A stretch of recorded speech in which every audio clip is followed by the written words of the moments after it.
hockey players, Brent McKenzie here from Precision Fitness and Performance Center, along with Jason Williams of PhD Hockey Essentials.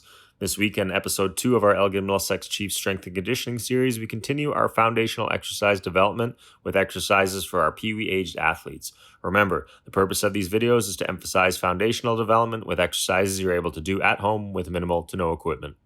Here we have a squat to press. So what we have Jason doing again is his feet are hip width apart. Now that we've developed that foundational base for squats, we're going to take this exercise a little bit further by adding an overhead press to the motion. So again, weight through midfoot and heel as we drop down to 90 degrees or slightly below. As we explode up and press above our head, that ball is coming right above the head, directly just above and behind the ears. Again, notice good posture and control on the way down, straight chest with the upper back. As Jason turns his body, again, we take the positioning. We're looking at the elbows to be tucked tight to the body.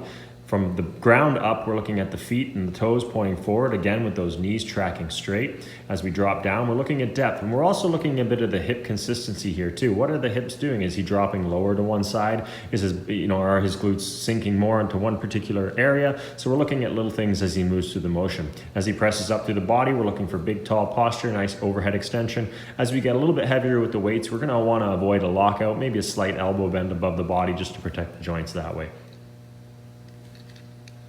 Up next, we have the standard lunge. So here Jason's stepping forward into a weight distribution on the right and left side. You can see here he's alternating with the right and left foot.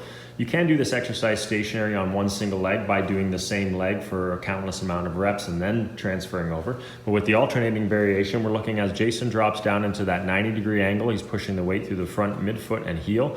Notice the chest and the posture, very straight, upright. As he's dropping down to that 90-degree angle, the knee is directly underneath the hip. We often see lunges that are done in patterns where the step is way too long. That knee is overpowering over. We're losing balance, we're losing control, and we're overstretching through the hip. So again, here we're just looking for a nice 90-degree angle as he drops with good quality posture, head up and chin up, and we're avoiding rounding that lower back.